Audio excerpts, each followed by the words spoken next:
মাঝে মাঝে আল্লাহর নাম নেন তিনি, মানে শেখ হাসিনার মুখে আল্লাহর নাম, ভূতের মুখে রাম রামের মতো। তিনি আল্লাহ তাকে বাঁচিয়ে রেখেছেন, একদিন মৃত্যু দেবেন, কিন্তু তিনি দেশের জন্য এটা সেটা করবেন, আবার আসবেন।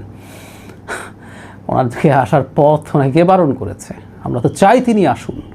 তিনি মনে করছেন তিনি সব নিয়ন্ত্রণ করে ক্ষমতা নিয়ে তারপর দেশে আসবেন, তার প্রভু ভারত তাকে ক্ষমতায় বসাবে। তিনি তার লোকজনকে পালিয়ে বেড়াতে হচ্ছে বলছেন, তিনি পাই পাই করে হিসাব নেবেন। এই কথাটা যখন শুনি, আগেও বলেছেন, এটা প্রায় মনে পড়ে তার বিভৎস অপশাসনের জন্য বিএনপির লক্ষ লক্ষ কর্মীকে কেমন জীবন কাটাতে হয়েছে চোখের সামনে দেখেছি, গল্প শুনেছি।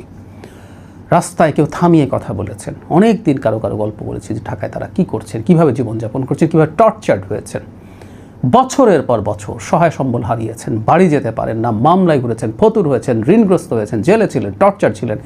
অনেকে তো বিচার বহির্ভূত হত্যাকাণ্ডের শিকার হয়েছেন, গুম হয়েছে।